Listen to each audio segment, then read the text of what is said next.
The audio commentary.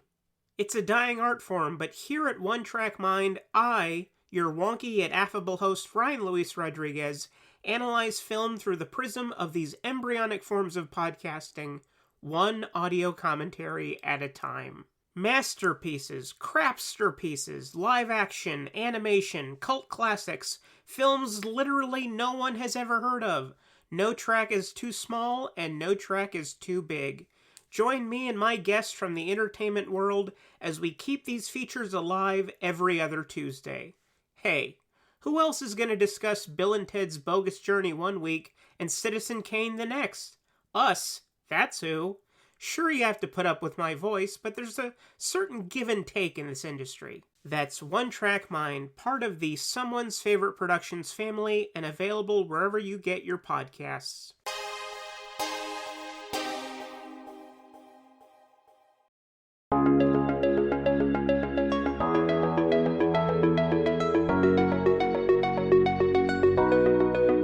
Everyone, and welcome back to Film Foundations, the collaborative show between Weirding Way Media and Someone's Favorite Productions. I am your co-host, Ryan Verrill from the Disconnected and Someone's Favorite Productions. And I'm your co-host, Chris Stashew from Weirding Way Media and more podcasts than I care to count. On this show, we ask and answer 4 separate questions about a given topic that is surrounding either an actor, director, franchise, or a micro-genre.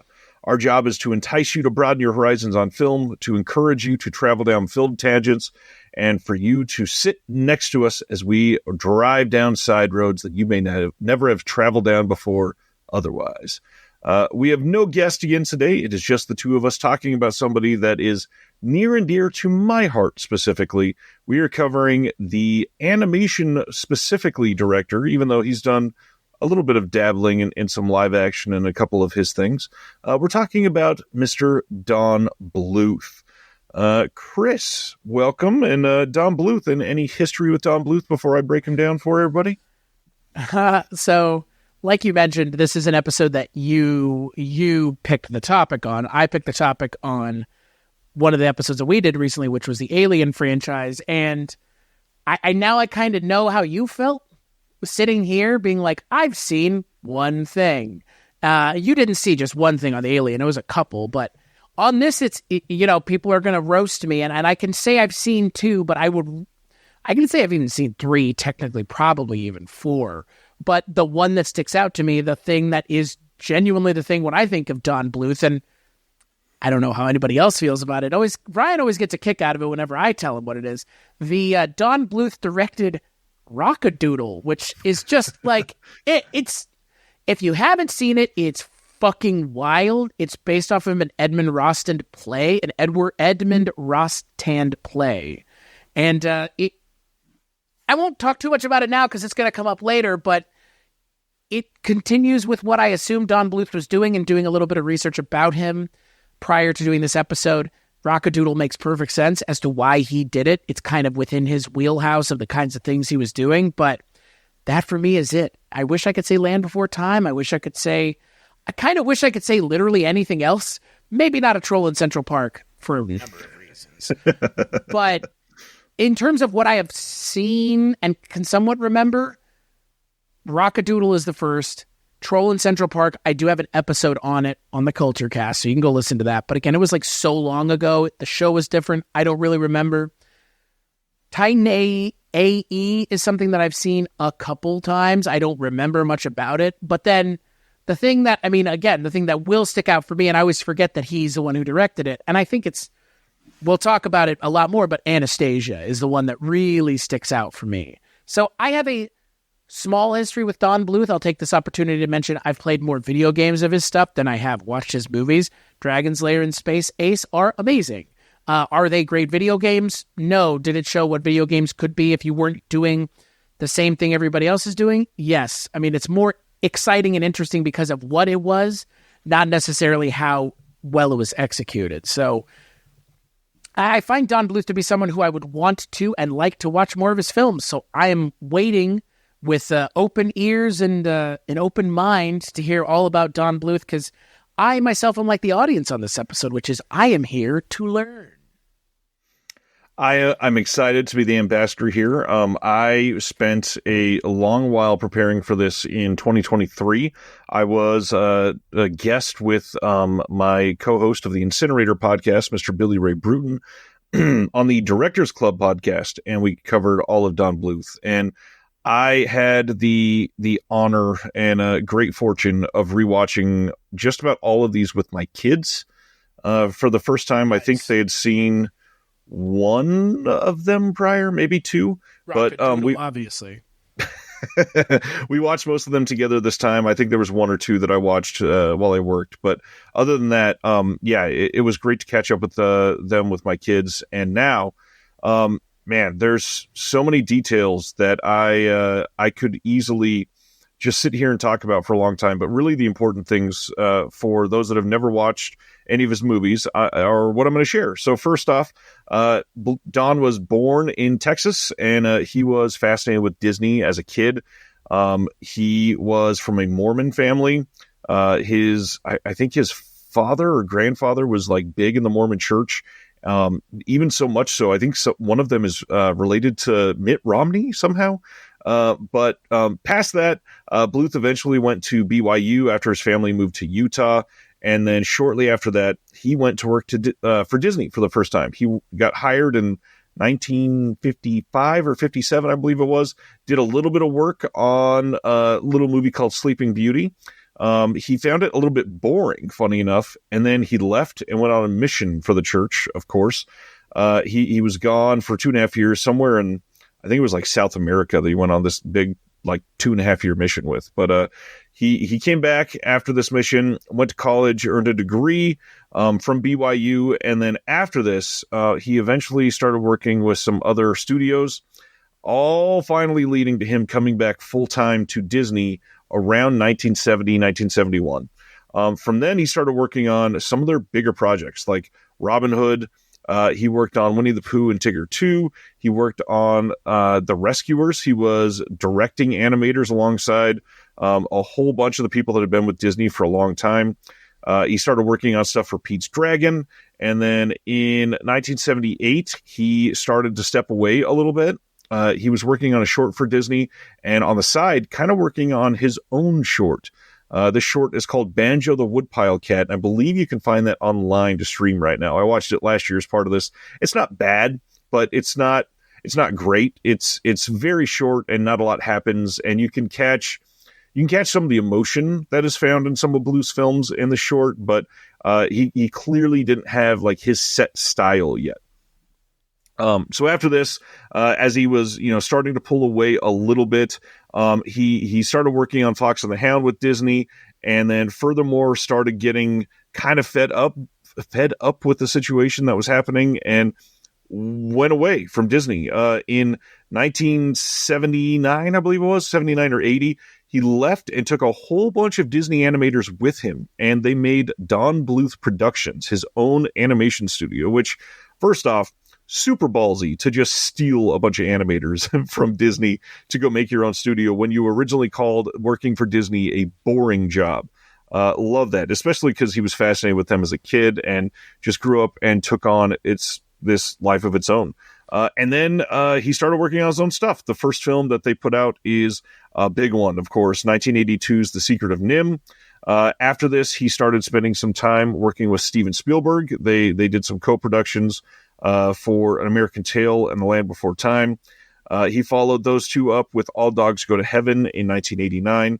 And then the 90s were kind of an interesting time for him. Like, they started pretty rough. Nothing against Rockadoodle here for you. 91, he put out Rockadoodle. 1994, they put out both Thumbelina and A Troll in Central Park.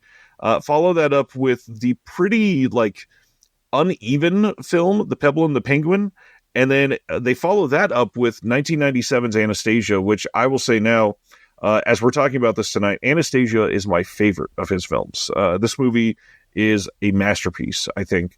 Then he leads the Millennium with Titan AE, which is like a CGI animated weird sci-fi piece voiced by Matt Damon that doesn't work for me, but a lot of people like it. I don't know. This one is odd. We'll talk about that a little bit tonight, I'm sure. But that is it for films from Don Bluth. He has been fairly inactive on that front since the year 2000. He's done some small things since then. He worked on a Scissor Sisters music video, which the animation in it is pretty dang good. He's done a couple other small things since then, but nothing that has really been huge other than, he did more video game stuff. He did Dragon's Lair 3D in 2002. He did Tapper World Tour. He was an animator on that in 2011. A couple other small things like that. But yeah, that is the Don Bluth story, basically. Now, like, he's still out there and kicking. He shows up at cons even all the time to sign random shit. I would love to him randomly come out and release another hand-drawn animation film. That would be crazy. Like 2025, let's see the return of Don Bluth and some crazy emotional modern storytelling journey that he could take us on again. Because, man, he is great at that for sure. Well, and you already mentioned it, and I think it's really interesting because, you talk about the history of Don Bluth as someone who works at Disney and goes, this is boring. I could totally see how that would be the case, because I don't think of Disney as a company that is very open to interpretation of things. Like, you're there to do the Disney thing. And the expectation is the Disney thing is thing enough worth doing, which, I mean, at the time we're talking about, it was. Like, Disney was right. The big thing. So it's funny to hear him say that, but at the same time, yeah, I know him for his video game stuff more than I ever knew him for the movies. Because, again, Dragon's Lair and Space Ace, and that's really what's consumed most of his time. Dragon's Lair was ported 3 years ago. As recently as 2 years ago, actually, Dragon's Lair was ported again. And I think that speaks to him as an animator, but also him as someone who's able to stay relevant. Yep. I mean, yeah, you said it best. Like, would I love to see a Don Bluth movie in 2024 or 2025 or anytime in the future? Yeah, but I'd like to see a David Lynch movie. I'd like to see I'd like to see a lot of directors who are right. Specific auteurs that have kind of taken a step back. Don Bluth has taken quite a step back, unfortunately. Well, to be fair, he's 86 years old now. I mean, that's fair. But how old is Hayao Miyazaki? What is your history with it, Ryan? Rewatched many of them last year, but the big thing, I had not seen quite a few of these, actually. I had like a handful of heavy hitters when I was younger. So An American Tail and its sequel, which wasn't directed by Don Bluth, those were big for me as a kid. Land Before Time specifically was a huge one when I was a kid. I loved All Dogs Go to Heaven when I was a kid. Rockadoodle, I liked it when I was a kid. I only watched it a few times. Thumbelina, okay. But funny enough, I'd never seen A Troll in Central Park. I had never seen The Pebble and the Penguin. I had never seen Titan A.E., but maybe the biggest blind spot, I had never seen The Secret of NIMH until 2023. And watching that for the first time was mind-blowing, because you could see this is like predating all of the other stuff that I'd loved growing up with animation, but it has the foundation for what was going to make his career for the next 30 years or whatever. It was so like steeped in everything that makes something specifically a Don Bluth film, which I'm sure we're going to talk about when we answer this very first question. But it's wild to see somebody come and work for Disney, which Disney clearly, they push their own style. They have very specific very specific animating guidelines, and Don Bluth goes the exact opposite for all of his stuff. So it is nice to see somebody, the moment he walked away from Disney, immediately have his own style instead of letting some of that bleed into what he was doing. And you said it yourself, like, it's very ballsy, but again, also having faith in yourself and knowing that you can and will nail it when you do, like, there's nothing wrong with that. Like, I respect that a lot, because like forging your own path is hard. And look, I love Don Bluth's animation style. It is very un-Disney. The humans are very un-Disney in their presentation. Disney was presenting human beings. If they were presenting them at all, they didn't look like this. And Disney, for the longest time, wasn't animating humans. They were animating animals. I mean, there are humans in some of the stuff, Sleeping Beauty, Cinderella, but I mean, when we think about Disney, I think we think about anthropomorphized animals more than we think about human characters. So, yeah, Don Bluth, that's the thing, Don Bluth's style, I resonate more with his style than I do the style of those movies at the time. That makes sense. I completely get that. And I'm no matter what, like, well, let's get into it. Why don't we go start talking about that first question? Because we really got to answer what is a Don Bluth film and what makes it specifically a Don Bluth film. So I'm all about that. So the first question is, Ryan, what do you consider a foundational title for Don Bluth? So as usual, this is difficult when you've seen them all. I completely really tried to hone in on what I think could be for everybody. You know, whether you are somebody with kids, whether you are somebody that grew up in the 80s and 90s, whether you're somebody that turned 20 this year or 15, whatever. The big thing, I want people to understand that Don Bluth stuff, whenever you go into it, every single one of these movies, even something like A Troll in Central Park, is emotional. Every single one of these films has a deeper meaning, has a adult theme, has this style of trusting the audience, which Disney never does. There are so many things in these Don Bluth films that will take you to the edge of understanding, but you have to cross that line yourself. And that is something that Disney has never done. They take you to the edge and then push you over the cliff 5 times. And just, you're going to get it no matter what. With the Don Bluth films, there is death, there is sadness, there's life, there's reality in all of these. And there's things that are relevant for everybody, whether it's loneliness, whether it's isolation, whether it's broken families, whether it's violence, whether it's danger. Something in here is something that you are likely going to be able to resonate with. And I think for this first one, I landed on 2 films, and I ended up walking away choosing The Land Before Time here. I chose this one primarily because, first off, it's dinosaurs. Everybody loves dinosaurs. Like, that's a fun pick. But it's such a real emotional tell. I mean, there's death, there's a journey for survival, there's something that everybody can attach to with young dinosaurs learning how to be alive and survive and go through difficult situations.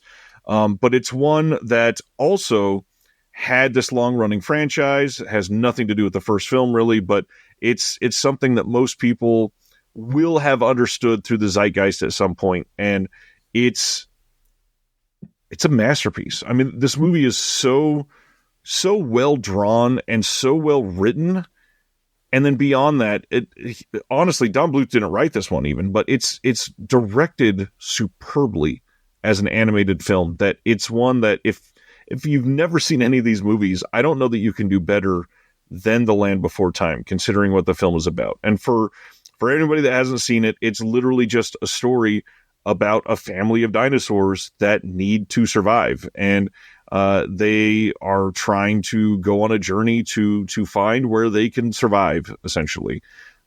It's herds of dinosaurs looking for an oasis where there's water. And of course, there's sharp tooths, aka T-Rexes. There's all kinds of, bad things that can happen. And it's just a harrowing tale of a family trying to survive. And there's how many sequels? I think we're up to like 12 or 13. Holy cow. Staying power of the franchise. I mean, good Lord. And who doesn't love dinosaurs, like you said, right? Exactly. Interesting. And you've not seen this one that you can remember, right? No, I've seen the sequels because I've seen the one that has the little purple T-Rex in it. Right. But I've probably seen the first 5 minutes of it, but yeah, this one is definitely a blind spot for me. And then I guess this is where we throw out the little bit of trivia. I'm sure you've heard this one about the actor that voiced Ducky in this. Have you heard that? God, do we need to go around that bend? Because here, let's just depress our audience about this. Why not? That was beaten to death by her father. Yeah, great. Yeah. Yes. All right. So now that that's out of the way, Land Before Time, everybody. Jesus. Yeah, since you haven't seen this one, I get it. It's just an iconic film. I think that some of these others are really great, and I don't think you would be off-put by any of them. Well, There's one or two that you might technically be off-put by and say, I never want to see another of his films. But maybe we'll discuss that in the next couple questions. I want to hear you talk about the foundational film for you. So it is not Rockadoodle, just so we both know. And it was never going to be. And mine's a little bit of a cheat, but I'll say why mine's a cheat. I think that this is the best thing that Don Bluth has ever made. And I actually think it's the best Disney movie not made by Disney, which I think gives away what my answer is pretty easily. Anastasia is the movie I've seen more than any of them. It's a movie that genuinely scared me when I was a kid. Christopher Lloyd is pretty scary in that movie. It's very Disney adjacent. I think it's a little bit more mature than a Disney movie is. Like you mentioned, Don Bluth kind of asks something different of his audience that Disney does. But it's the most Disney-esque, but done by someone who bristles at being part of the Disney system, which he clearly did. He didn't want to be part of the Disney system. I can't exactly blame him. Yeah.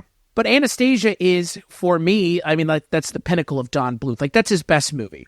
It's so good you would think it's a Disney movie. And Disney movies, I mean, Disney princess movies are the pinnacle of those kinds of movies. Disney made them. Nobody makes them better than Disney other than the one time Don Bluth did. Yeah. And the cast kicks ass. I mean, like, the cast is great. You got John Cusack in there, which not a whole lot of animated movies with John Cusack. I mean, Kelsey Grammer. I mentioned Chris Lloyd, Hank Azaria. Who does the voice of Anastasia? Meg Ryan. Like, yep. All great actors in their own things, and all great actors in this. And I have not seen, I was going to ask you if you had seen Bartok the Magnificent, a direct-to DVD version starring Hank Azaria as Bartok the Magnificent. You seen that one? I did when I was a child. I remember very little about it other than, oh man, did they only lean into the comedy for that. Well, that's what I was assuming. You know, Bartok is the Weisenheimer of Anastasia, best I can remember. So I will mention something that I always forget, and you're going to laugh here, given that I know how much you have an affinity for Jurassic Park. You know what movie I always think is a Don Bluth movie that's not? Roll back the clock to the dawn of time and sing this song with me, baby. What a wild-ass movie that movie is. I don't know if that'll ever come up in any conversation we're having, but that's also, like, not a Don Bluth movie, but sort of should have been. Like, it's Spielberg, I think, right? Or it's his production company? Amblin, yeah. Okay.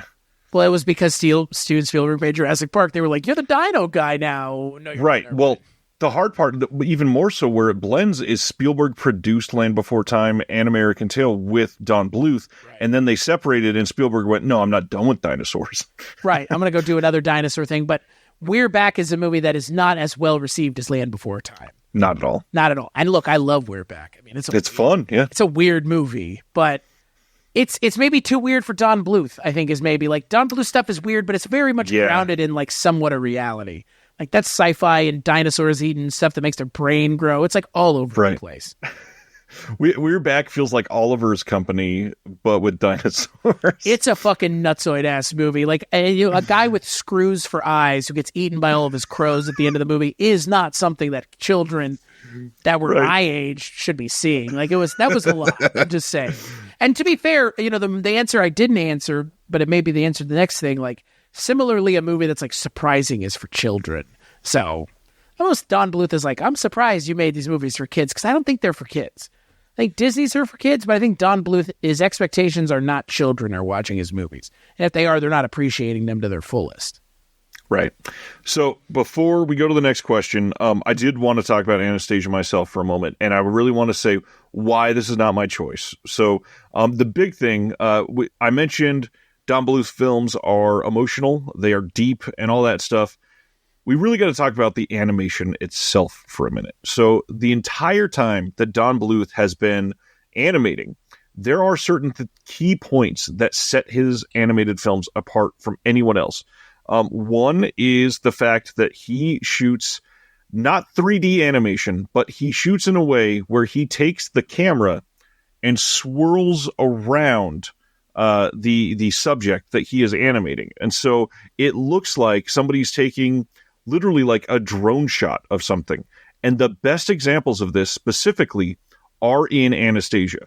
There are so many times where you see just these magnificent shots of beautiful animation that it's like he's standing in front of this animated screen, takes the camera and says, "Oh, this is pretty, but wait till you see this side," and swings it around the other side. And it is mind-blowing when you're watching this to have it go from this like really cliche 2D scene to this surreal movement of just something that you can appreciate so much. And the only thing that I can compare to it, which, spoilers for my answer to the fourth question, is some of the animation style here really only jives with Miyazaki.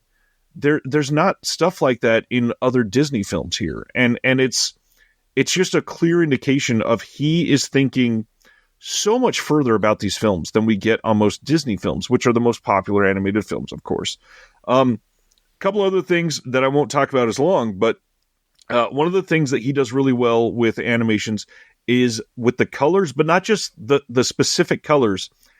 The only way that I can say it is like in a way that we describe 4K discs in 2024, and that's the spectral highlights that he specifically calls out. Because if he's got, in Secret of NIMH, when they are going to visit this great owl, and it's this really dark scene, and there's like a jewel in one corner of the scene, it shines so bright that it commands your attention on the screen.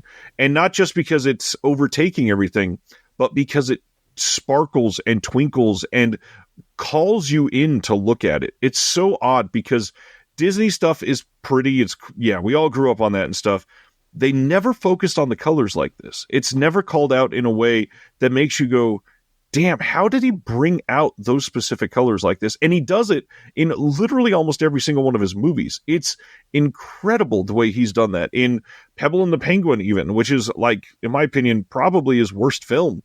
It's done a handful of times.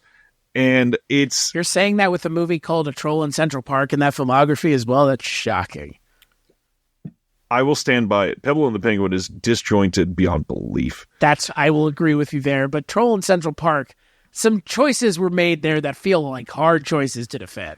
Yeah, it's a lort to watch. I get it. But... it's a lort of a lot. It's the Charles Nelson Riley of it all is just. I love Charles. I love him too, but like I don't think kids like Charles Nelson Riley. Is more my point. No. Yeah, so the spectral highlights are a big thing. The way that he treats animals, and very specifically, like he views certain animals as evil all the time. Like I mentioned, the owl. Every time there's an owl in one of his movies, watch out because that thing is coming after you. Speaking of Rockadoodle. So there's something just so specific about his animation. I wanted to call it out, but like I said, Anastasia is his masterpiece. I don't think it gets any better than this. I think the voice acting is top notch. The animation itself has never looked better. Very specifically, if you've never seen it, when you go watch it, the train crash scene in Anastasia will blow your damn mind. If you are not paying attention up to that point, set everything down, lean forward in your seat, watch that scene, rewind it a couple times, and just marvel at the way that they animate this in a way that, I mean, first off, again, this was made for kids, and they animated a realistic train crash sequence in a beautiful way. Like, that scene is shockingly good. I mean, I haven't seen Anastasia in a while, but also the ballroom scene has made an impression on me. I mean, it's great. Anastasia's just... It's one of the, I mean, again, like I said, it's one of the movies that Disney wishes it had made, because now they can never make that, and they can't have a Russian princess. Not that I think they would at this point, given the climate of the world, but, I mean, it's interesting because, to your point, like, it outclasses Disney even. Right. I just don't think that was enough to sustain, because it never can be, unless you're making one thing every 5 years, which, I mean, with animation, it is that, not that slow of a turnaround, but it's not a quick turnaround by any stretch of the imagination. It can be, which is why it's shocking that in 1 year, in 1994, how do you produce Thumbelina and A Troll in Central Park? Like, clearly, they were working on it since Rockadoodle was done, probably, but to have them both in 1 year, it feels like a bit of a misstep, and maybe, I mean, they're both kind of not great. Thumbelina's decent, but Troll in Central Park is a waste, and you really, like, maybe if you put a little extra time into it, maybe it could have been a little bit better. I don't know what the pressure was to get it out, whatever, but I don't know. That's a weird time in his career. Well, and you said it, Thumbelina and Troll in Central Park, they look very similar. Yep. They're talking about the same thing. They're kind of, you wouldn't be surprised if Lort showed up in Thumbelina or vice versa, because again, like it feels it's a very similar world. Yep. And I would tack on there, and it's not a Don Bluth thing, but right there with like a Fern Gully. Same thing. For sure. Like it's protect the environment, do good to the environment. We should care about the environment. Yes, agreed. Guy who's born on Earth Day agrees. Yes. That was a big deal in that part of the 90s, though. So it seemed to be the message in everything. Yeah. I mean, that was when we were all fighting the holes in the ozone layer and getting rid of aerosol sprays and everything. So fluorocarbons, CFCs as they're called. Yeah. Yeah, I mean, that's, like you said, like that was all the rage in the 90s, so Don Bluth was really like leaning into it. But yeah. Isn't the Pebble and the Penguin have an environmental message too? It's like a slant, about the... Yeah. Okay, I don't remember, but I vaguely remember there being something. It's not like the main plot of it, but there's a couple small parts. Interesting. So, on to the next question? On to the next question, and this one we're going to ask you first, my friend. And obviously, we need to go to our classic. Could you recommend a lesser-known gem within the oeuvre of Mr. Don Bluth? And remember, this is something that might not be suitable for a first-time watch, something that could turn somebody away. So now let's hear you talk about Rock-a-Doodle-Eyes. Listen here. You don't get to bury the lead like that. You asked me the question and you answered it. How dare you? Go ahead. No, my answer 100% is Rock-a-Doodle. And you're right. Like, I've alluded to the fact that it was going to be, it is my favorite Don Bluth thing. I've seen it a million times. Do I think it's better than Anastasia? No. But first, this movie is fucking wild, by the way. What, Rock-a-Doodle? Yeah, it is. It's fucking nuts. You got Chris Plummer playing a giant owl. You have a child to turn... So, on top of everything else, I'm actually surprised you're not bigger of a fan of Rock-a-Doodle. I know why you're not, but there is a Roger Rabbit of it all to the movie. Yeah, a little bit. A little. I mean, it's not enough, I think, is the problem. But a small child's house is flooded by by God, let's just put it that way. But the owl is to blame, and then the owl, through magic, turns him into a kitten, who then goes on an adventure with, this sounds so much crazier. This is Mad Libs, like, at this point, like, and then they did what? And then they did what? So all of this is predicated on the idea that there is a singing rooster that also, God, this is like the most, our show has already gotten to the point where one of us is having to explain this movie with a straight face. Glenn Campbell plays a singing rooster who also is an Elvis impersonator. And so this little child, I believe his name is Edmund, he has to go to the big city to convince Chanticleer, the character played by Glenn Campbell, what a great name for a kids movie character, to sing again to bring up the sun. Right? Is that it? Is that the plot as I remember it?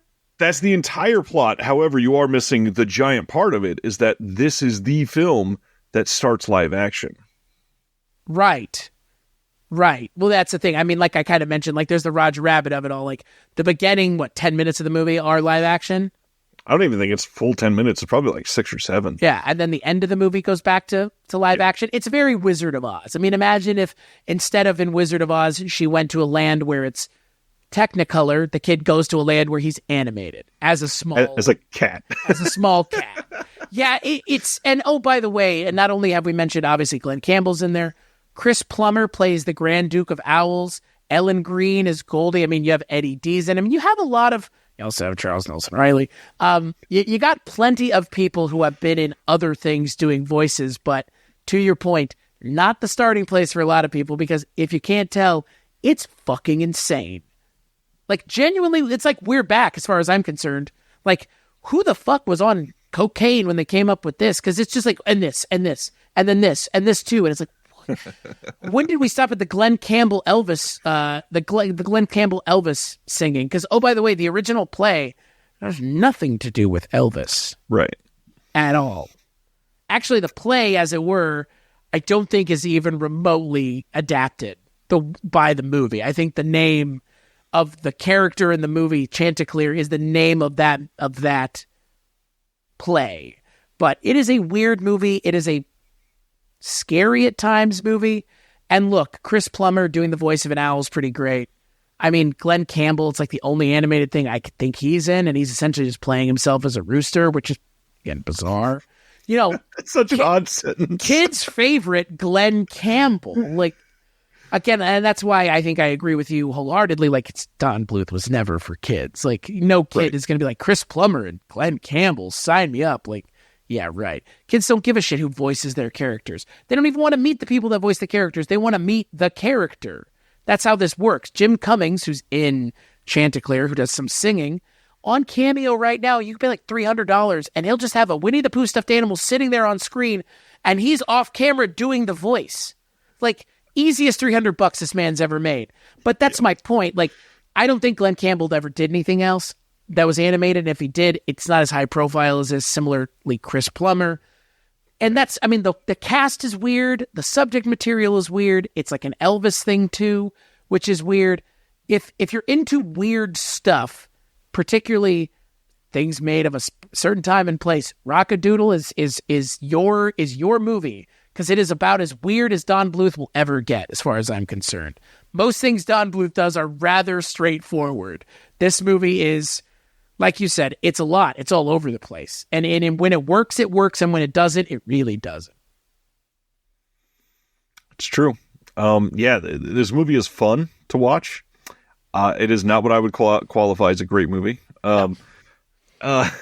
This is obviously one that sticks out from his filmography, not only for the live action aspect, but it's one of two films in his filmography that are just fucking weird. Like, they feel so out of place, and I'm not against it. I'm fine with the experimentation. I'm glad he didn't focus on it. But sure.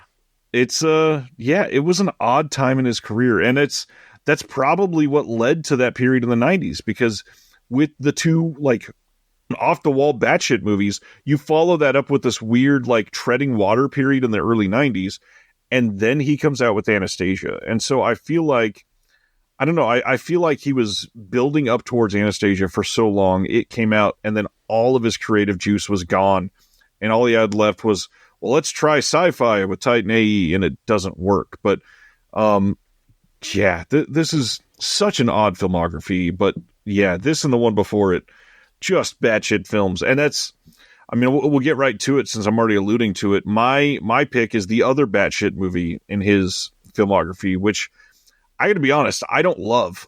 I think the reason I'm suggesting this as the appreciated gem that most people, if you've not seen this, it probably should not be the first film you watch. I'm going to go with All Dogs Go to Heaven. So I don't love this movie. Specifically on rewatch last year with my kids, it was, why are my kids watching this movie? The movie where the dog gets murdered is not the film you want to show your kids? So it's so much here, Ryan. It is so much worse than the dog gets murdered. Right. So for anybody that hasn't seen this or has not seen this in a long time, let me try it's the latter I'm feeling for most people. Let's try to do this the way Chris just did for Rock-a-Doodle. So there is a dog named Charlie who is at the dog pound.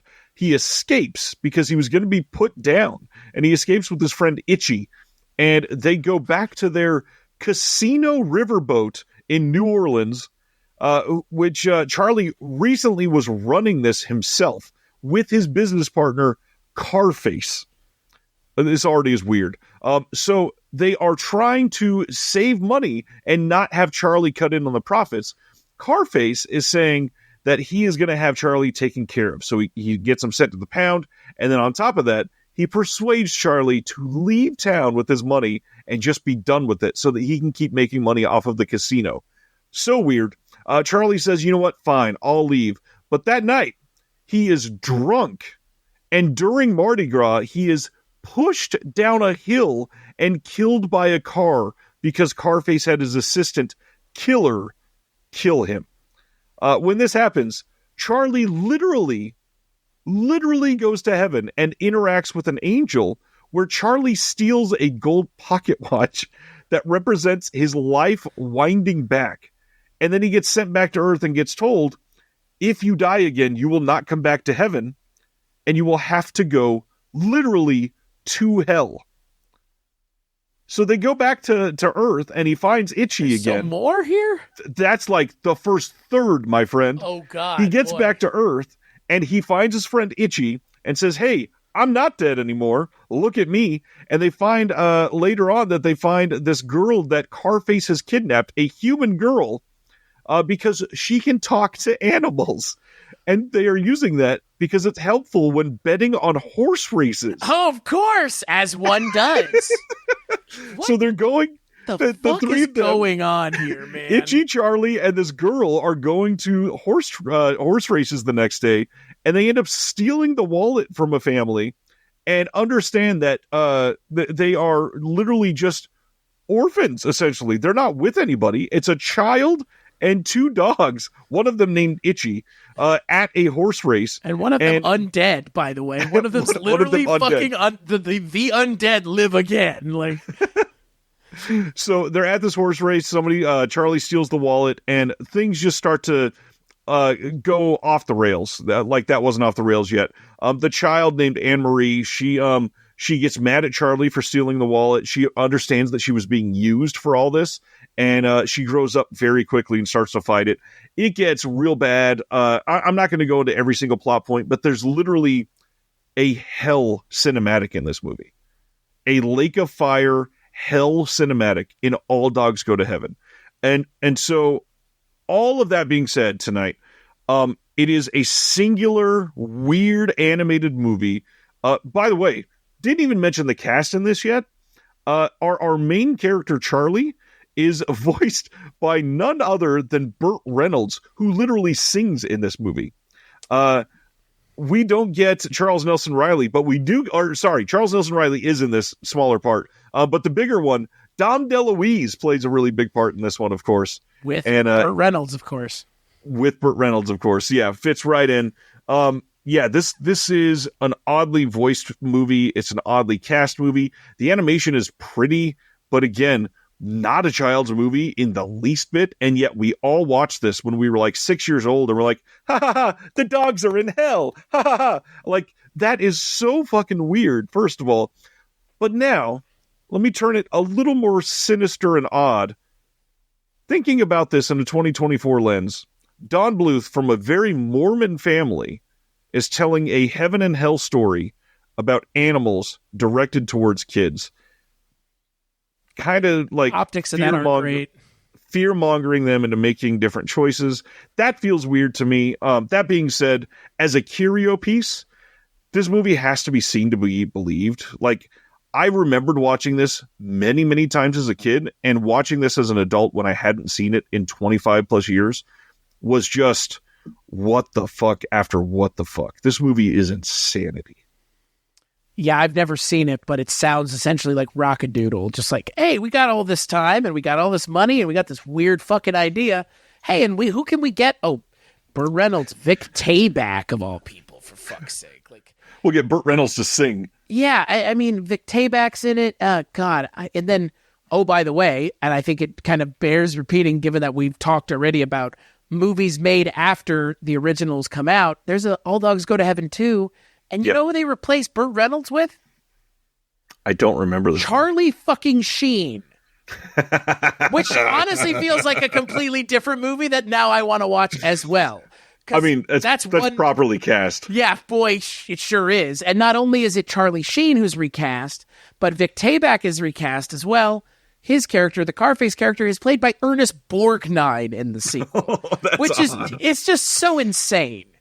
Dom DeLuise does return, though, for any of you. Thank goodness. Yeah. I've never seen it, and I always get it confused with, what the hell is that movie called? Rover Dangerfield? The one where it's just like the dog Rodney Dangerfield? I know actually exist, folks. Like, I know I talk a lot about physical media, but just a few months ago, Rover Dangerfield got announced on Blu-ray from the Warner Archive collection. And it was so much fun to see everybody go, oh my God, I forgot this existed. You just unlocked so many memories. I think about that dog, Rodney Dangerfield, way more than I should, especially him adjusting his tie. Right. It's just a dog adjusting his tie saying he gets no respect. And it's like, you literally just animated yourself. You're just a dog, but with the eyes and mannerisms of Rodney Dangerfield. Okay. That's the thing. Like, at least with Don Bluth stuff, for the most part, the person voicing the character doesn't get in the way of what the character looks like. Which is a thing from time to time. I mean, the owl doesn't look like Chris Plummer. Glenn Campbell's Chanticleer kind of Glenn Campbell adjacent. But that dog in All Dogs Go to Heaven looks nothing like Turd Ferguson. Can you imagine that? Just like him. I mean, what would it be like to have Burt Reynolds in an animated movie? Like, so bizarre. That makes me want to watch it now because I didn't realize Burt Reynolds was the lead in that movie. Again, the lead, and he sings. Burt Reynolds singing in 1989 as a drunk, casino-owning dog. Think about that. He doesn't even sing in The Best Little Whorehouse in Texas. Right? I know, when he does it for the dog movie. God, the dog. Yeah. I also love how Charles Nelson Riley is part of Don Bluth's, like, players, like, people that he works with. Because that was the other thing. I, for the longest time, thought he was only in Troll in Central Park. That is not the case.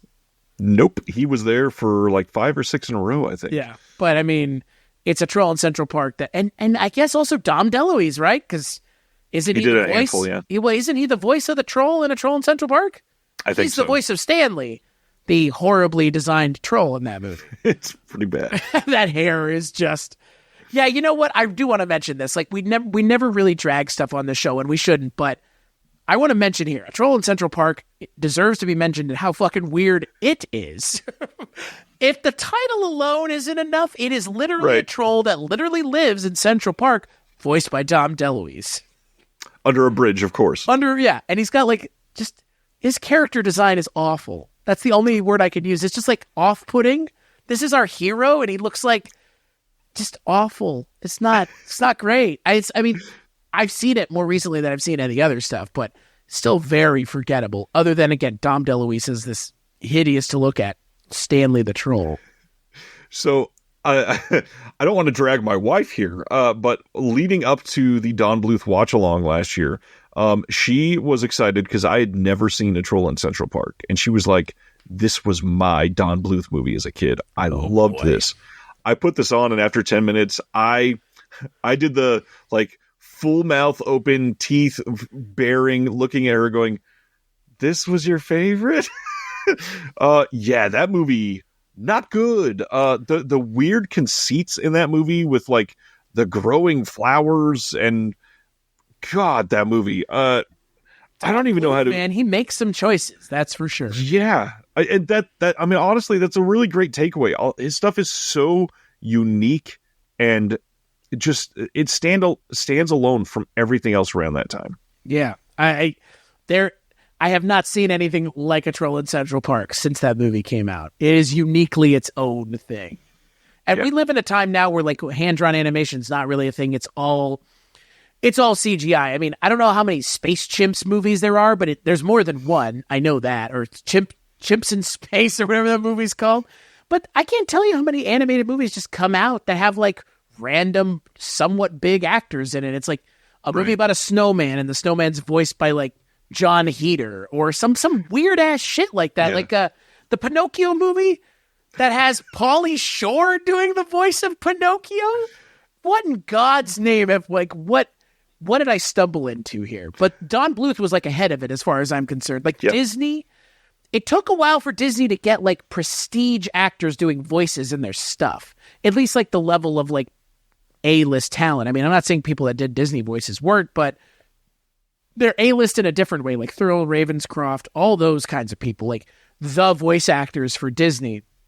They were relatively, like Paul Frees, relatively unknown. The moment you got Kristen Bell in Frozen or something like that, or, I mean, where it really starts is Tim Allen and Tom Hanks in Toy Story. It's like, holy shit, we can make money with just our voices and, like, forever in perpetuum make money.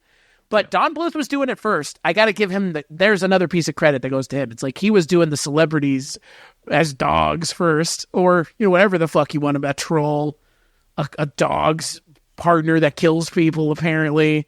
Fucking nightmare of a movie. What a nightmare for children that must have been. That's why we're all so fucked up. Because that was a movie that our parents were like, yeah, this is a movie you should totally check out. Dogs in Heaven. What's wrong with that? It's an animated movie with dogs. Oh, and don't worry, they also go to hell. Oh, yeah. Well, hey, man, I'm game. If you're going to show us heaven, you might as well show us dog hell. Do they show us dog Judas, though? Is there a lake of fire with like a frozen dog? Dogs in it. Oh, it's Judas. There. Oh, God. There is a lake of fire, and there's like a dragon in the fire. It is worth it to see this. Okay. Interesting. Yeah, I of all the things we've talked about so far, it's definitely high up on the list because it sounds just about, if not more batshit than Rockadoodle for sure. As an adult, it is weirder than Rockadoodle. Interesting. Okay. I will have to check it out then. It's at the top of the list. I'm excited to hear what you think. Yeah, I'm excited to watch it because it sounds... what's funny is I just want to share it with Richard because I know how much of a Burt Reynolds fan he is. Like, hey, did you know he was in All Dogs Go to Heaven? So we've kind of been dancing around it, but I'll ask you first, Ryan, what is, in your opinion, the biggest influence on pop culture that Don Bluth has had? I know you were kind of seeing what you were thinking about your answer might be here, so I'm very curious. I kind of have an answer. It's more of an aside than an answer, but I'm curious to hear what you have to say. This one is interesting because you could say, like, this is, other than the ones that are solely made for adults, like your Ralph Bakshi's, this is the animator for adults of the 80s and 90s, essentially. And it's not even just for adults, obviously. These all work for kids at the exact same time. It just works on a different plane. So I could have ran with that. But I think the more important thing here that really hit pop culture, and I don't think he gets enough credit for this, is Don Bluth left Disney in 1979 or 78 or 80 or whatever that was, and stepped away and did his own thing. And from 1979 through 1988, he absolutely killed it with The Secret of NIMH, An American Tail, and The Land Before Time. He had 3 back-to-back-to-back bona fide, incredible hit films. These movies were astonishingly well made, great stories, had a positive reaction and all that. This time, for Disney, was not so great.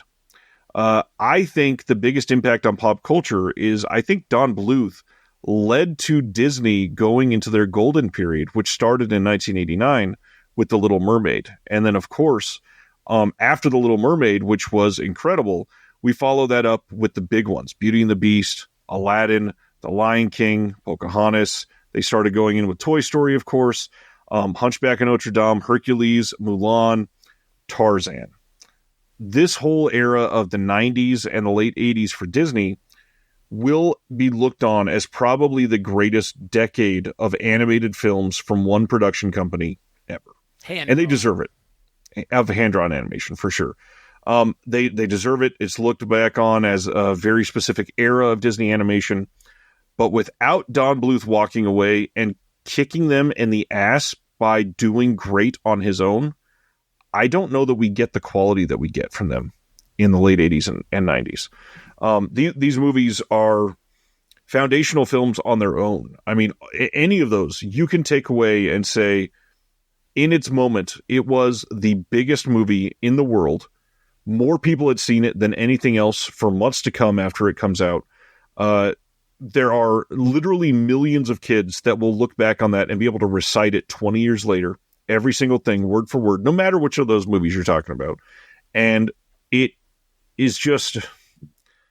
it is so hard to even accurately explain how big the animated Disney films of the 90s affected everything else. Is it, though? We can look to the fact that Lion King just toured in the city I live in. Like, that's what I'm saying. But that's fucking, like, I think that, to your point, like, that is a proof positive of those, right, of how important, like, Beauty and the Beast, Aladdin, Little Mermaid, and Lion King, like, Disney, if Disney made nothing else, those 4 movies, like, alone make the 90s for them in a way that, like you said, it's very hard for anybody now to understand. It's like, imagine if Frozen 2 came out like within a year of Frozen 1, and it, because those movies were immensely successful, but like it's hard to fathom in this day and age something like that happening because the hand-drawn thing is just not a thing. But the level at which they were operating is just insane.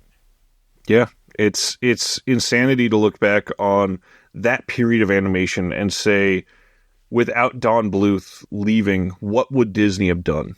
And it's obviously it's weird to say somebody leaving that company made that company do something better, because he wasn't holding them back necessarily. But it's like we talk about in every other sector, competition breeds a better output for the consumer. And all I can say is, man, fans of Disney in the 90s were eating well. Yeah. My answer is similar to yours. I mean, if not more or less the same. I would say you pretty much touted the old, neither one of us are Bible thumpers, but iron sharpens iron, right? That's the idea here, at least.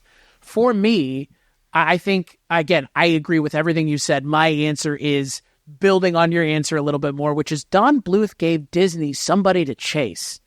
Yeah. And they did. And they chased after him, and he ended up stopping, and they continued and accelerated and flew right into the air and kept going.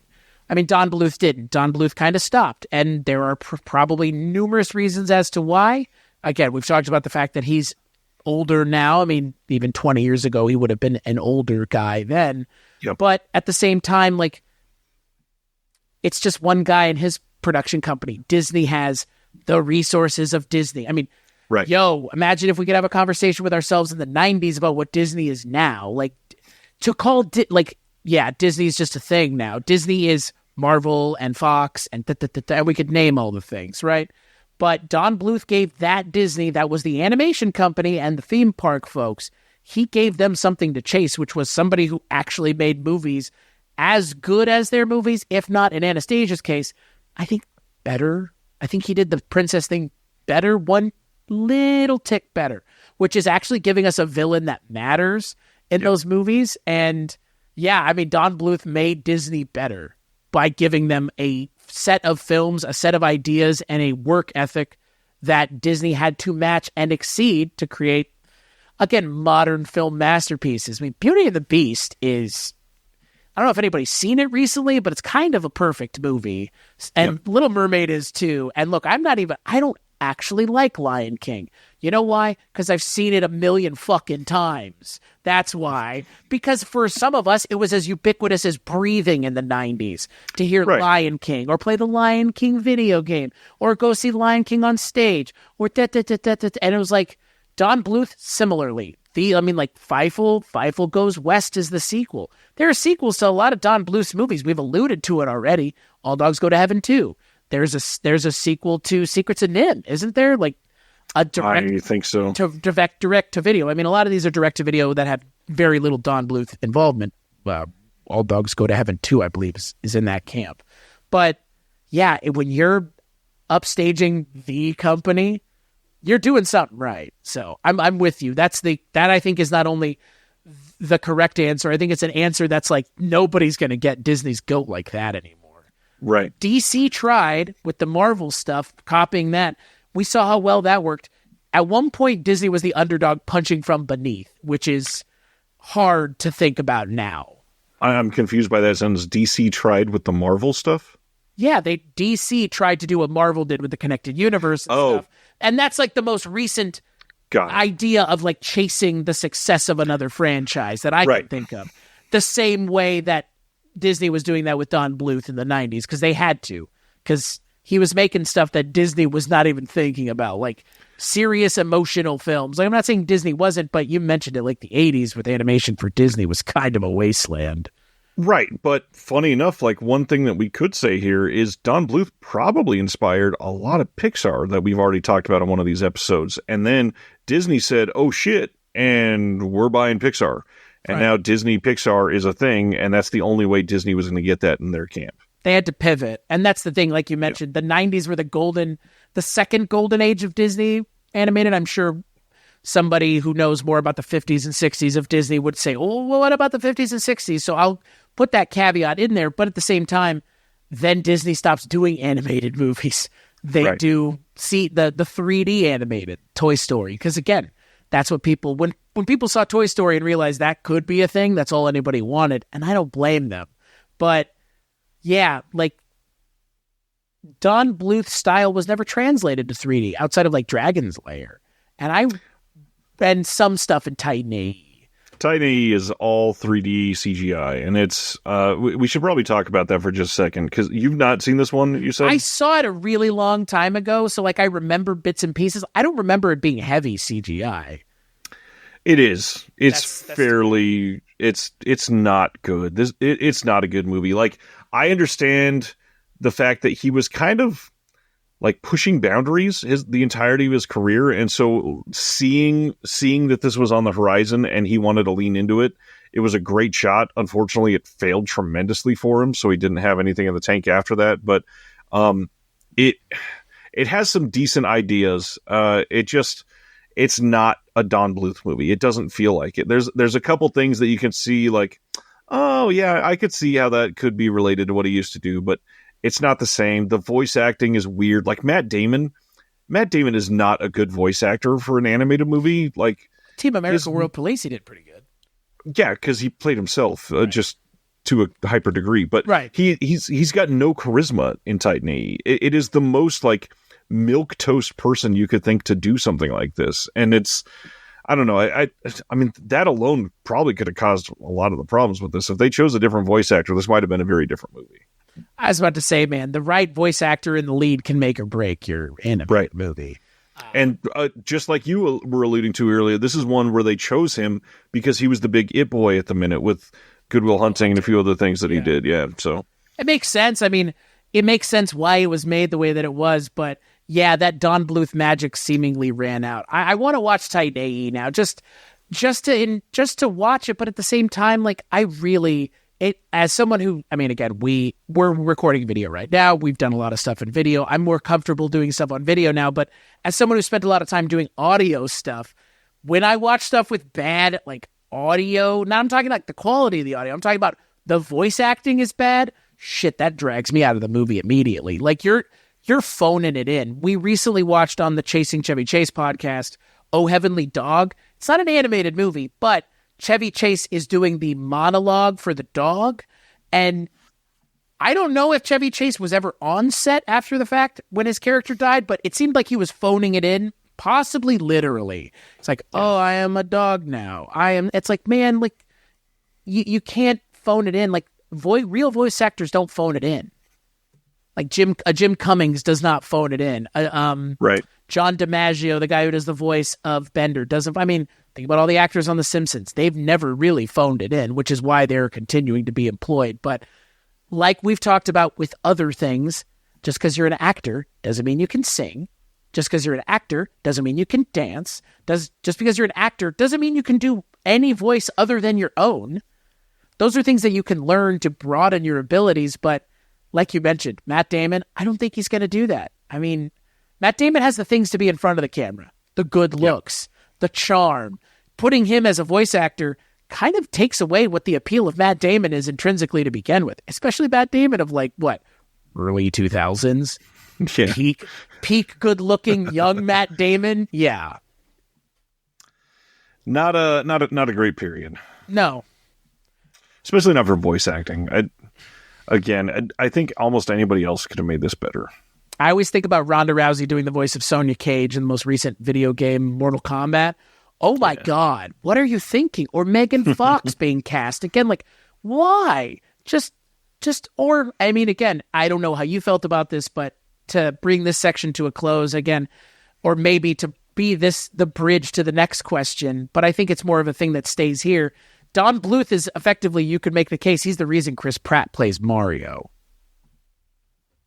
I mean, again, why did they cast Chris Pratt to play Mario?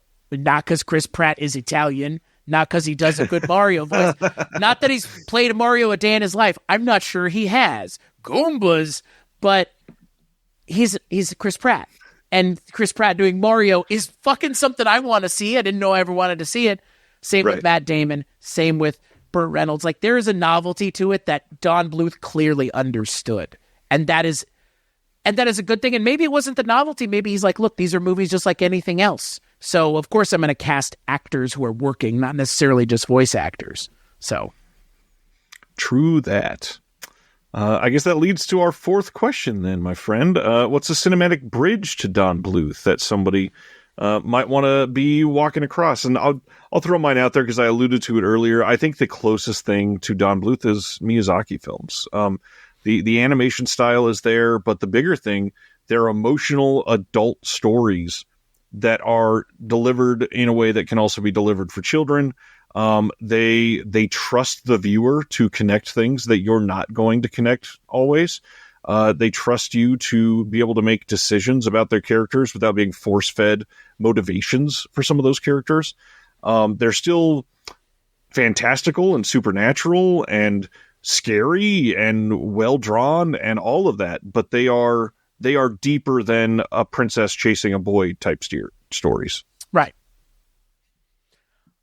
I mean, I think my answer is very similar in kind of a different direction. I would say if you are a fan of Ralph Bakshi and the wild movies that he makes, Don Bluth is like Ralph Bakshi light. He doesn't embrace the kind of subversive politicalness of the genre. He doesn't. I'm not saying Don Bluth doesn't have something to say, but I think Don Bluth says it better than Bakshi in a lot of his stuff because Bakshi just goes for it, to say the least. I love Ralph Bakshi's interpretations of The Hobbit and The Lord of the Rings. Those are a lot of fun. And I would say that if you're a fan of those things, Don Bluth might be something you want to check out. Though I would wager, similarly to Miyazaki, like I feel like if you've seen Miyazaki, you have seen Don Bluth.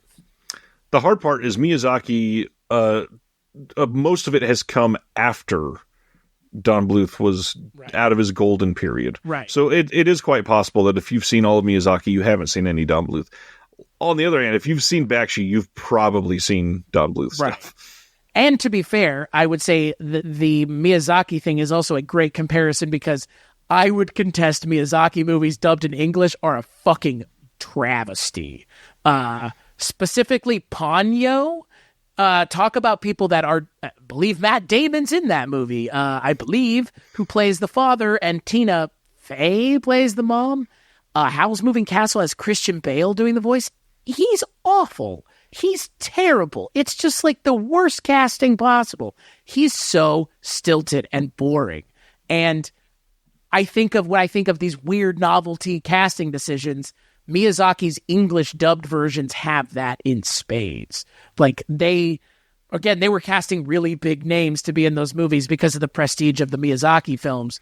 And Don Bluth was kind of at the forefront of that, saying like real actors need to be in my movies. I want real, well-known well-known actors that you have seen, not necessarily well-known voice actors. Because, we could go back and forth. I don't know how many voices we'd get to with people that work in voice acting. Jim Cummings, Billy West. I mean, plenty of people. I mean, J.K. Simmons for the longest time was a voice actor. He does the voice of the Yellow M&M still, which is still a nutsoid thing to me. But that idea of like animation is not just for voice actors, it's also for actors, I think is important. I don't know if we've gotten to the point where it really meshes as well as we want it to. Because like even something like Across the Spider-Verse, a lot of those actors aren't necessarily actors. They're kind of a little bit of both. They are known for several different things. And I think that is kind of where we're finally at the point where we know how to do this, which is don't cast big name actors to carry your movie, cast them to be in it, like a Nick Cage, like a Jake Johnson. They're not the main characters in those Spider-Verse movies, but they're there and they add some color and some flavor. And I think that was what Don Bluth was trying to figure out. And I think that he, like other movies, you could come into it and see, well, this is where this kind of came from. But other people have done it, I think, a little bit better, but it's still a very hard hill to climb. Well, and I mean, that's exactly when you compare the Disney animation of the 70s and 80s to the Don Bluth animation of the 80s and the voice acting specifically, Jim Cummings can do Winnie the Pooh. He can't emote. And the actors that are your Dom DeLuise and your Charles Nelson Riley, they are playing these roles because you can hear them get riled up. You can hear when they're smiling while saying a line. You can hear while they are upset. You can hear that they are embodying not just the character itself, but the emotions behind them. And so for many of these, like for those of us that love films, you've probably seen many of these videos of them doing the voice acting and seeing them literally portraying emotions with their hands, with their bodies, and moving in a way that you can see, yeah, they're literally acting the part. Even though it's just an animated film, they're only required to do the voice. They're giving it their all. Yeah. And I'm not saying voice actors don't do that, but voice actors have a different expectation for what they're doing. Right. Yeah. And I totally agree. I think Miyazaki's a good choice. I think Ralph Bakshi's a good choice. Different ends of a similar spectrum, and I think Don Bluth is for sure the center there. Yeah. Time-wise, too. Do you ever think there'll be another Don Bluth? Is there like a current person doing this? Like Miyazaki, we kind of alluded to, he's retired and then unretired. Animation's just kind of weird now, right? Like I would say it's almost like an owl, what's that called? Centaur world. Like animation doesn't necessarily exist anymore on film. It exists on television. Like when I think of animated things that I've really enjoyed in the last couple of years, that Harley Quinn show on DC, right? Like Centaur World, which is like way more endearing and like heartwarming of a show than I thought it would be when I started watching it. But like what's really sad is like animation is seemingly like not the thing it used to be anymore, which is such a shame. It's like really relegated to television and short form. I hate to say it, but I think a decent pick here for who is a modern version of that is probably John Lasseter. Yeah, or Brad we don't need to go Bird down that path. Brad Bird is close. He's done some masterpieces. What he did with Ratatouille is stupid. Like it should not have been that good. Both of the Incredibles movies are pretty good. But that's what he's done. He hasn't done a ton yet. But Lasseter, man, he's got quite a few of those Pixar titles. Yeah, for sure. No, you're right. I am thankful that someone else has carried the torch. I just wish it had been hand-drawn animation. Same. It's unfortunate. It's like the switch from practical to CGI. I mean, you love the thing that has a little bit more warmth and reality to it, but you saw this coming from a mile away that it was going to change, and it had to change. So, unfortunately, and I get that it's cost effective and all that fun stuff, but I mean, for those of us that love hand-drawn animation, like the fact that you can go buy a cell of animation from your favorite film, fucking cool. You can't do that with a Pixar film from 2017. Nope. I can buy cells from the original Teenage Mutant Ninja Turtles TV show, which I've thought about doing plenty of times.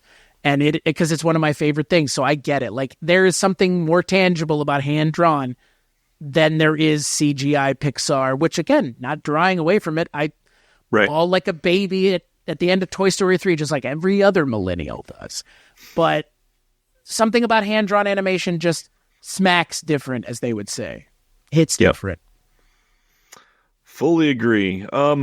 I now that we're kind of wrapping up, I did want to throw out, I know we haven't said a whole lot about The Secret of NIMH or An American Tail. Both of those movies are also masterpieces, top tier, Don Bluth. Secret of NIMH specifically is mind-blowing that's his first feature as a director. It is so high quality. The story is great. The animation is perfect.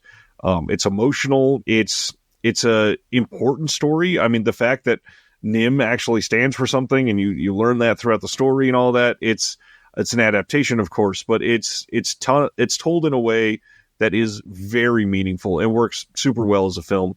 An American Tail, I think, kind of gets overshadowed because the sequel is so iconic. Fievel Goes West it was a big deal, and this first movie is really great. Super well drawn, maybe even better animation than Secret of NIMH. Tells a really important story, tells a really great story about somebody being outcast and othered and isolated from their family and finding that journey back home. It is a fantastic watch in 2024, holds up very well, I think. But I don't know. I think a lot of his stuff was ahead of its time. And then after a while, some of the other stuff was behind the times. And Don Bluth just didn't hit things at that right time very often. I think maybe the only one that really hit at the right time was The Land Before Time. I just said the word time like 30 times now. It's not a word.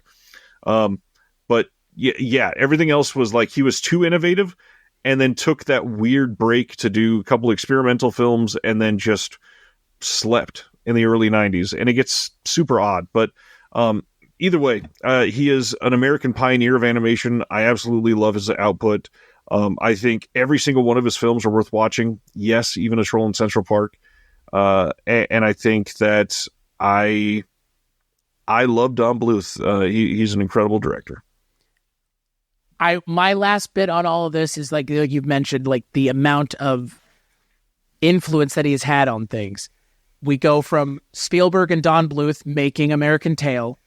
Spielberg leaves, forms Amblimation, makes 3 movies. And then do you know where all the people from Amblimation go?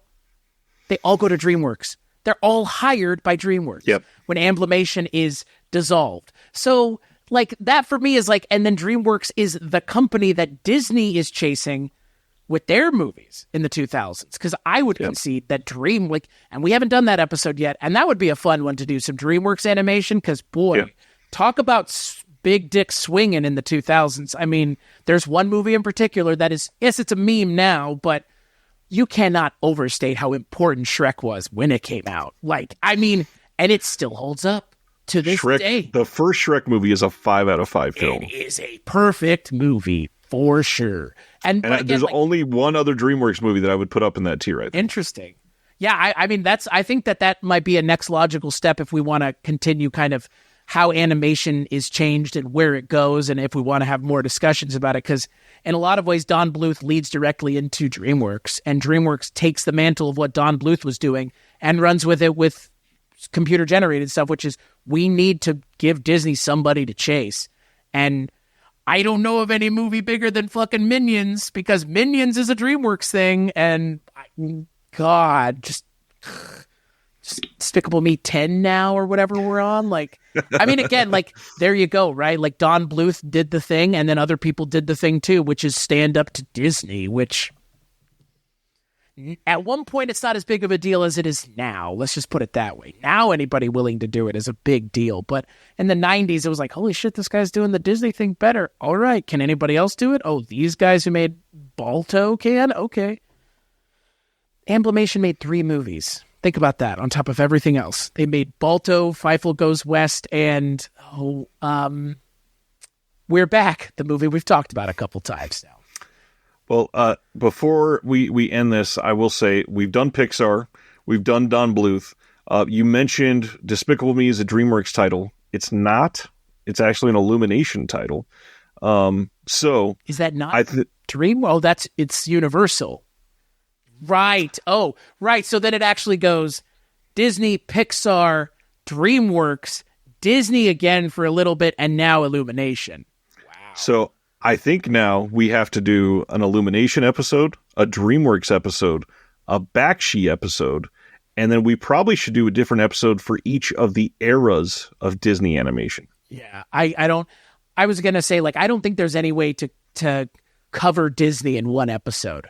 And given, like we've already kind of alluded to, they really have specific styles compartmentalized within the decades. Like, yeah, that's like 5 or 6 episodes worth. But man, at least I'd be game for that. Yeah, now these are all going on the list and will happen eventually. I know. Someday we'll be like, remember when we did that episode on Don Bluth, like in the first month of this show? Remember the Pixar episode that led to all of this? I kind of barely remember the Pixar episode we just recorded. So this, I think for me, like where I'm left here with Don Bluth is I'm so excited to go and watch some of the things that I clearly missed, because I don't know how I missed All Dogs Go to Heaven. Like I've never seen it, which is kind of surprising to me. Because like I grew up with dogs, like it wouldn't seem outwardly like not a kids movie, given all the advertisement and posters make it look like a kids movie. So, I mean, you were born after it came out, obviously, but true. it was very popular from '89 to '94-ish. Yeah, I believe it. Yeah. All right. Now that we've covered Don Bluth, Chris, what do you got going on? Tell the people what you do. What do? I sit here and run my mouth for a living. So you can find all the things that I do at weirdingwaymedia.com, where the projection booth is found, 80s TV Ladies is found, Twisted and Uncorked is found, and guess what? I'm on none of them. So if you don't like me, go listen to them. If you do like me, the Culture Cast, Rankin on Bass, Rankin on Bond, which is a Patreon exclusive, those are all things you can also listen to too, and you should be liking, rating, reviewing any of those shows that you watch, wherever you get them, which is probably iTunes. So that's where you can go to find me, and that's what you should do if you do find me. I mean, if you want to try to kill me and find me in real life, go ahead, but just try to find me online. That's the preferred path of finding me. Let's just put it that way. If you want to find him, I'll get you the address. Right, yeah, he'll tell you. He'll just be like, what are you doing? You're going to go kill him? Okay, fine. What about you, Ryan? Where can people find the things that you work on?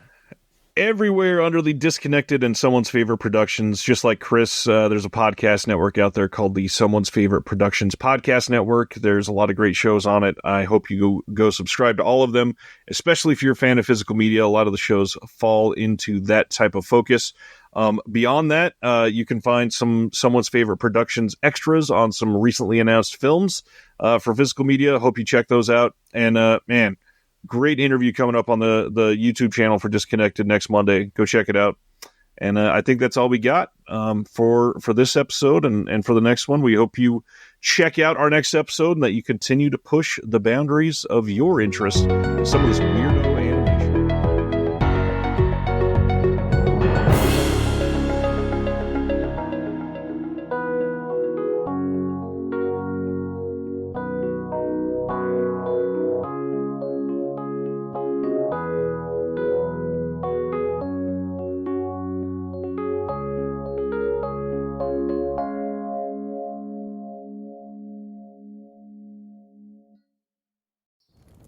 Have you ever wanted to dive deeper into the horror movies you love? Beyond the Blood is a horror podcast for fans who want more than just surface level screams. We do deep dives into the movies that shaped us, digging into director commentaries, behind the scenes stories, deleted scenes, and the special features that most people skip. Each episode is a love letter to the genre. We break down how these films were made, the creative risks that paid off or didn't, and the lasting impact they've had on the genre as a whole. From 70s slashers to modern nightmares, we celebrate the craft, chaos, and characters that keep us coming back. If you're the kind of fan who rewatches movies with the commentary on, or you simply grew up in the video store horror aisle, the Beyond the Blood podcast was made for you. New episodes every single week. Subscribe, and let's dig deep. Welcome to the Beyond the Blood podcast.